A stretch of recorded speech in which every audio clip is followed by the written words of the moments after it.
So today's episode may shock a few people, and I'm going to tell you right now why that is. Because I'm going to tell you today that you don't have to train hard every single training session. A bit of a weird feeling for many people and a bit of an odd concept, but let me explain it. Now, when many hikers start the training process, and when many hikers are like, look, I've got a big trip coming up, or I've just coming out of lockdown, I want to get active again, or, I'm sick of this knee pain, I'm ready to get on top of it, they come in with slightly unrealistic expectations in the sense that they've got this massive surge of motivation. They're like, you know what, I'm going to make this change, this change, this change. I'm going to absolutely smash it. I'm going to put my head down for 6, 8, 12 weeks and really, really nail it. And they think they can work out almost every day and they're never going to miss a session because they're that dedicated in this moment. They're that motivated in this moment. They think that they're going to, every single session they come in, they're going to start feeling fitter, stronger, and less pain. And it's just going to be a step-by-step process where it just goes smoothly, nothing's going to go wrong. And they also think that every single workout they have, they'll be able to work hard, they'll be able to push their limits, they'll be able to give it their all, and it will be the best workout yet. And this idea around this really is, promoted in the fitness industry at the moment, particularly with the high intensity interval training mindset many people have, and where you'll literally get trainers just go and push it to the limits, give it your all, finish this off every single day of the week. And I've worked in gyms like that. I've said that stuff when I've worked in classes like that. And it's just something that's part of the fitness industry. But in all honesty, that approach where you can work hard every single time, where you can smash yourself every single time, where you can have a good session every single time, it's not realistic. No one can do that. And no matter how much a trainer might tell you to work hard every single day of the week, no matter how much you might be able to see people on Instagram working hard every single day of the week, it's just not realistic. Now, many of you might have seen a quote kicking around on social media if you follow a few trainers, and it's something that I really like, and it does sum this whole thing up nicely. For every 10 workouts you have, 4 will be meh, 3 will suck, and 3 will be awesome.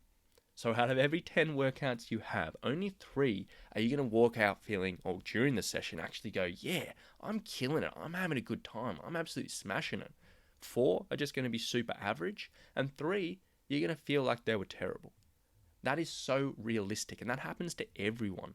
But the thing is, most people aren't aware of this, and when they do have these average workouts, or when they do have these terrible workouts, they beat themselves up, they feel guilty, they think there's something wrong with them. But everyone goes through this. You can never train hard all the time. You can never expect to be constantly at your best. And thinking that you can crush every single workout you put your mind to is really just a short road to disappointment and even failure. Be realistic. When you start a training process, or when you're going through a training process, have this in your mind. It's never going to be a linear process. There are always going to be ups and downs.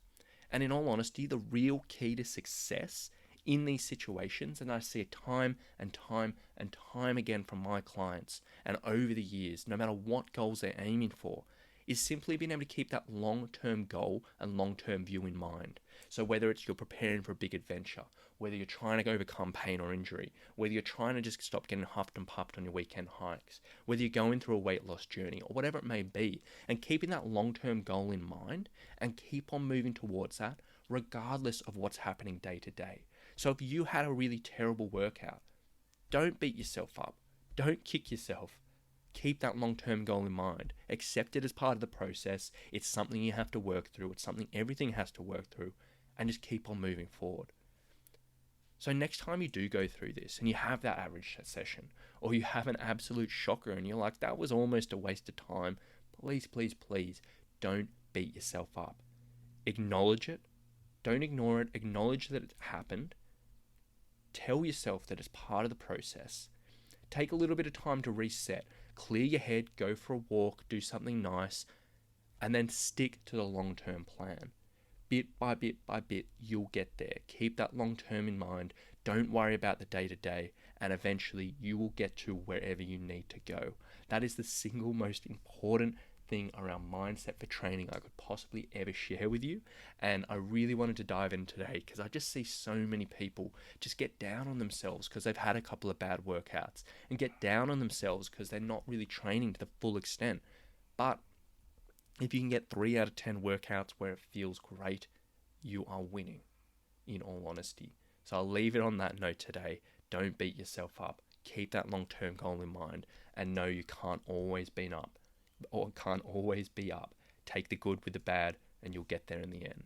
So thank you so much for listening today, guys. If you do need a little bit extra help around your training to keep you going, moving forward during those low periods, or maybe to celebrate the high periods when you're smashing it, I highly recommend you come join the Training for Hiking and Trekking Facebook group. Now, that's my private Facebook group where we put up loads of extra content around training for hiking.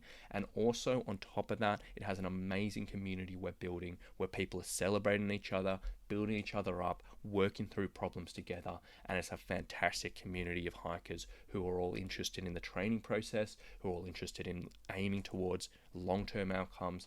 And it's a really great place to get involved. So the Training for Hiking and Trekking Facebook group, I'll leave a link in the show notes below, and I would love to see you there. So thank you so much for listening, and we'll talk to you soon.